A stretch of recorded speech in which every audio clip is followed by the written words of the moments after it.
Hello and welcome again to Kabbalah Revealed. I'm Tony Kozenek.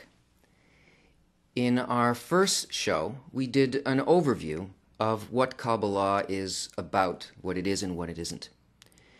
And if you recall, what Kabbalah is for a person who asks the question, what is the meaning of my life?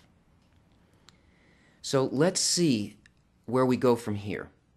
Let's start with a definition of Kabbalah and see what that definition is and where it can lead us. Kabbalah is a wisdom, a science, that enables man, a person, to feel and know an upper reality. This is how it addresses the purpose of life, but of course it brings up questions.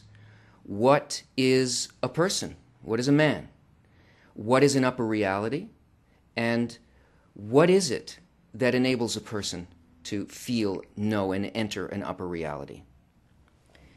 If you recall, we looked at this diagram before, in which we see that we live, our existence happens within a complete and total reality that depends on nothing, that is unbounded, in which everything is completely interconnected, that is filled with infinite pleasure, complete knowing, and contact with everything that exists in reality. And yet the Kabbalists tell us, the ones who have attained this whole system tell us that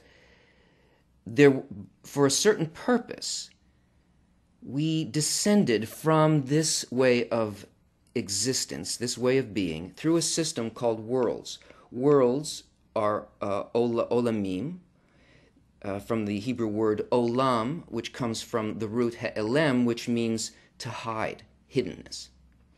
And we descended from this complete connection with reality until we reached a place, a crossover point called a barrier, and our existence happens in a very, very limited way here in a place called our world. Our world is a place that has no sensation whatsoever of any of these worlds, and these are spiritual worlds, all of these. This is what's considered to be the physical world or corporality. So, if you want to know the purpose of life, the meaning of your life, it would be a good thing if you knew what the plan was. And it seems like that's an impossible thing. It's almost a source of jokes that anyone could possibly answer that question about the meaning and purpose of life. But that's where the Kabbalists start. Those who have attained this entire reality tell us that there is a plan, a blueprint for all of reality and for all of creation. They tell us that the purpose of life is to create a creature and to fill that creature with unbounded delight. To create a creature and to fill the creature with unbounded delight. That is the complete and total meaning, purpose, direction of everything that ever can occur, will occur, only happens for that purpose. In that thought, in that intention, in that thought behind all of creation, all of the rules for everything that would occur were set down. All the principal laws that govern the spiritual and physical worlds, all are rooted in that one thought. And nothing that happens in this world happens for any other reason than in order to create a creature and bring that creature to unbounded delight.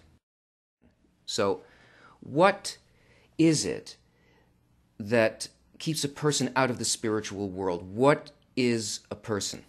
Well, we have to understand how our perception of this reality, the way in which we perceive reality, causes a hiddenness for us. This is a person, a closed box with 5 openings.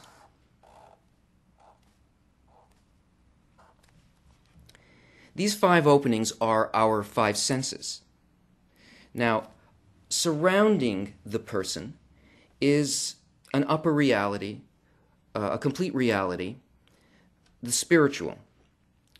And from that complete reality, things approach us. That is, what appears to be an exterior reality of some sort of unformed something approaches the person, and through the five senses that we possess, we determine what that thing is. In other words, what does reality consist of according to my senses? So this spiritual object approaches the box, but something odd happens here. It doesn't actually enter the box. The box is a closed system, because rather than this object coming in, it hits a barrier, a kind of transducer like an eardrum or a retina or a nerve on the surface of the skin or a taste bud. And instead of getting the thing on the outside, this thing gets reduced and is passed through a program, this thing here. And as it passes through this program, it gets interpreted into something that we can understand according to certain principles within the program. Once it passes through this, it leaves our box or this machine, and what it produces is our reality.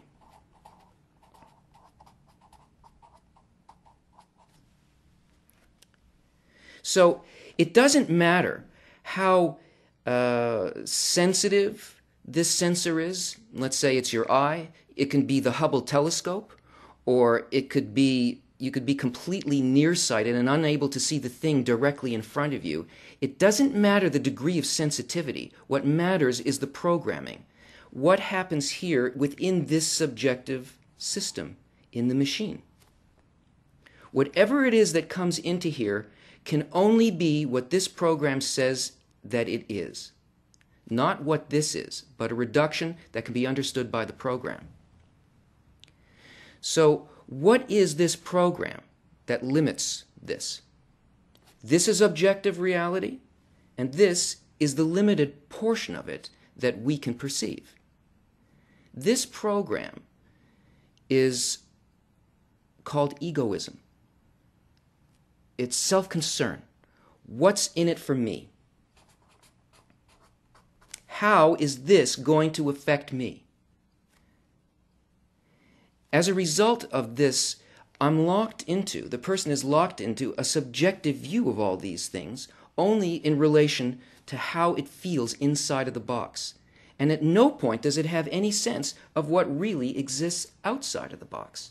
So we've got a problem, because every single one of our five senses works by exactly the same program. Not one of them can tell us anything about what exists outside of that program. So in order to know what surrounds us, what the greater reality is, we need to develop an additional sense. What the Kabbalists call a sixth sense. Not the sixth sense of the lady who tells your fortune, but a sense that actually can make contact with what exists outside, that is not bounded by that kind of programming. And in order to do that, well, you have to need to do it. It's not possible to work outside, to build something outside of this box, as long as we are satisfied with what's in it for me. But the thought of creation has built in it laws that bring a person to this complete fulfillment. There is a motivating force that allows us to come to the point where we need to get out of the box. And if we understand both what we are, which is the will to receive what's in this for me, that we are built as egoists, but that's okay, because it's actually what we need in order to reach this fulfillment. There's nothing wrong with it. We just have to learn how to use it, how to harness it, and how to harness the force of development that the thought of creation has provided for us. So what is it that moves things in reality? What makes things happen? Nobody does anything in this world, whether it's an inner thing or whether it is a spiritual thing that is beyond this world. Everything that happens only as a result of, well, let's look at it. You're sitting there. You're maybe shifting in your chair, where your eyes are moving to.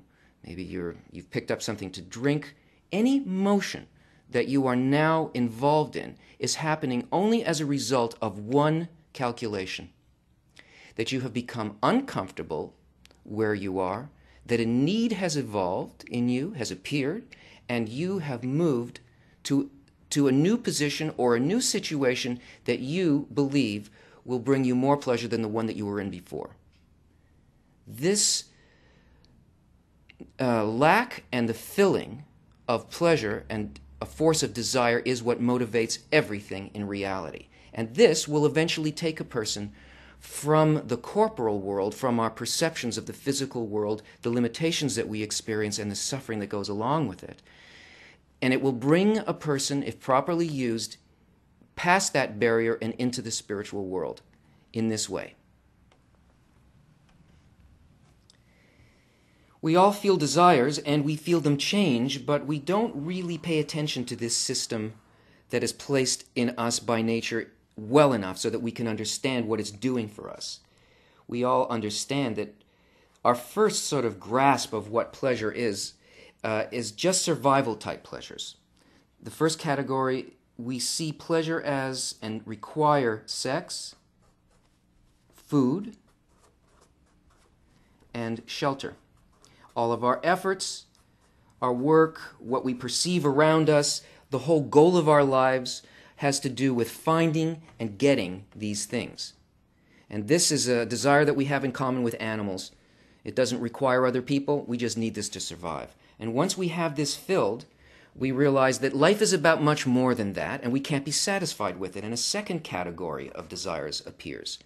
This is a desire for wealth. Wealth is the accumulation of the first category, so that I'll never have to worry about it again. I will be able to control it. And once we fill this desire for wealth, we come to the feeling that, is that all there is? Something else grows in us. Now, notice that it's not simply that it's another desire that's growing, but it's a greater desire, one that encompasses the one before it. In other words, here we have a small desire and a small filling. And here we have a desire that is grown, and it requires a greater filling. And this one is incorporated in this one. So now, if I can't be filled by wealth, there's a new desire that arises in me, and that is a desire for power. This doesn't happen only to the individual in their lives, but it's happened to humanity as a whole throughout history. The whole scope of history has been the evolution of these desires. Power is the ability to control both this and this. All systems that will bring me the greatest collection of that. Now, this is political power, this is empire, this is control in my job. And once I have that, I can no longer be satisfied with it. I become empty, I feel a lack. And a fourth desire is placed inside of me, a greater, expanded desire for something that encompasses all of that, and that is knowledge. Knowledge is the barrier, in a sense, of what it is that we define as the physical world. These desires, 1, 2, 3, and 4, all have to do with what we perceive as pleasure, that is, what we are being filled with and what we want, what will satisfy us. Well, knowledge is science, it is religion, it's art, it's the pinnacle of what we consider to be what humanity could possibly achieve. And yet anybody who seriously delves into this very great desire and attempts to fill it eventually discovers that this is empty as well, that there are no answers in science for the real causes of things. Because there's no answer to purpose. There's only mechanical answers, and the answers only have to do with these desires. Religion, though it gives us beliefs, cannot give us access to what it is that we really want, a direct knowledge. And so once a person becomes empty as a result of having this fulfilled, something very different and very special happens. A new desire arises. But this desire is not a desire from this world. This is a desire placed within our heart, which is the sum of all desires that we have, both for this world and for what's beyond it. A desire is placed in us from a completely other level of development, from the greater reality. And what appears inside of our heart is a point in the heart. That's what the Kabbalists call it. This point is a part of the greater reality. It has an aspect of spirituality which, if this desire becomes fulfilled, unlike these, it grows continually until it fills our entire experience, our entire existence, and can bring us into the spiritual world. So, what is an upper reality? Well, the Kabbalists who have attained the totality of reality tell us that it consists of a particular quality. They tell us that we are created in exact opposite phase to the quality that exists in the upper worlds, and this is why we cannot perceive what's there. It appears as though there's nothing there at all. We know from the drawing that what we consist of, what the man or the person or the creature consists of, is egoism. That's what's inside of the box. And what's inside of the box is called the will to receive.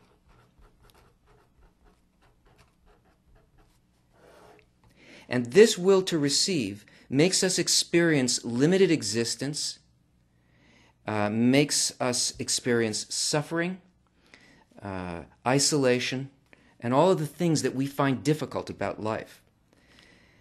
And what exists outside of this in the non-subjective condition of egoism is an objective reality that the Kabbalists tell us is the will to bestow. The will to bestow is unconditional altruism.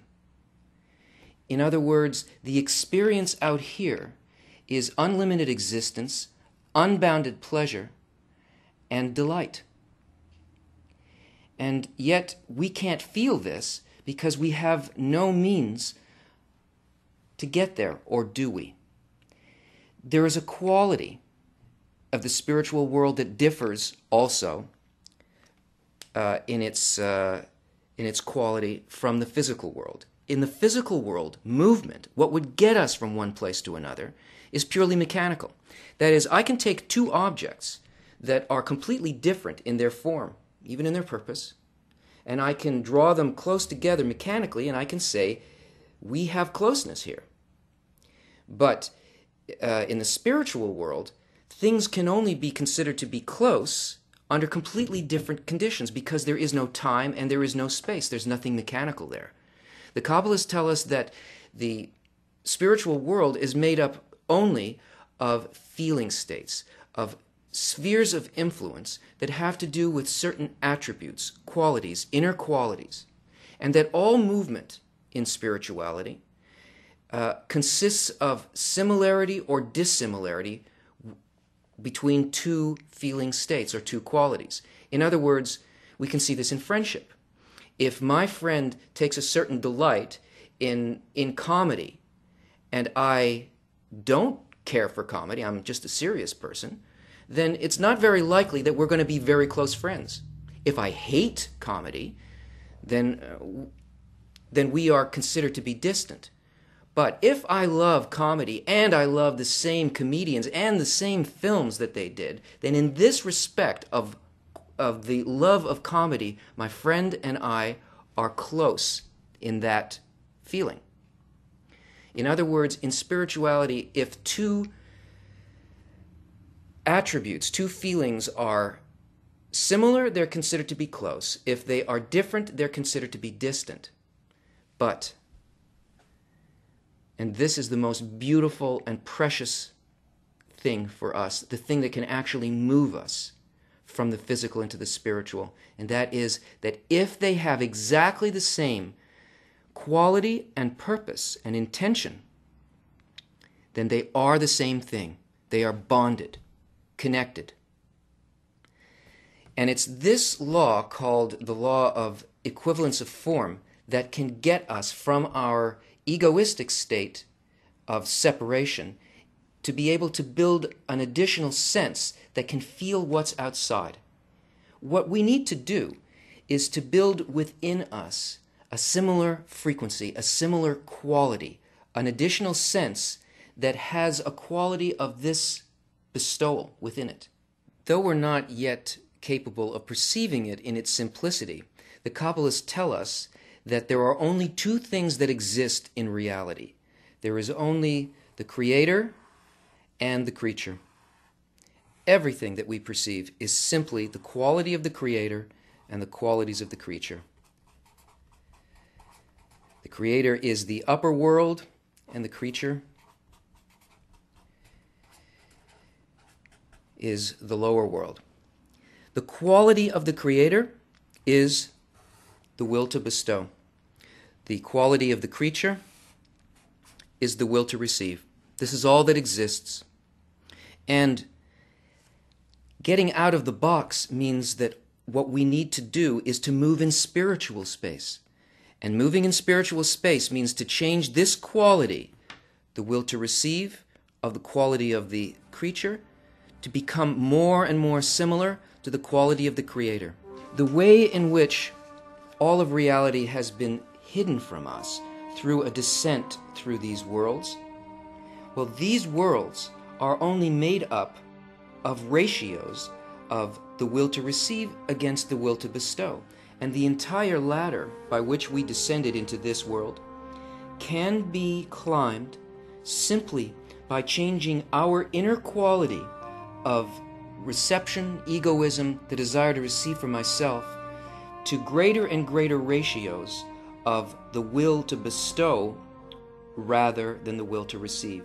So each one of these steps of the ladder, are increasing ratios of the will to bestow over the will to receive. And by this increase in similarity, by being able to feel what the quality of bestowal actually is, what it means to love and support everything that exists, and to build that similarity in myself, that is what Kabbalah deals with. It's a method of being able to sense bestowal and to create an inner similarity to this quality.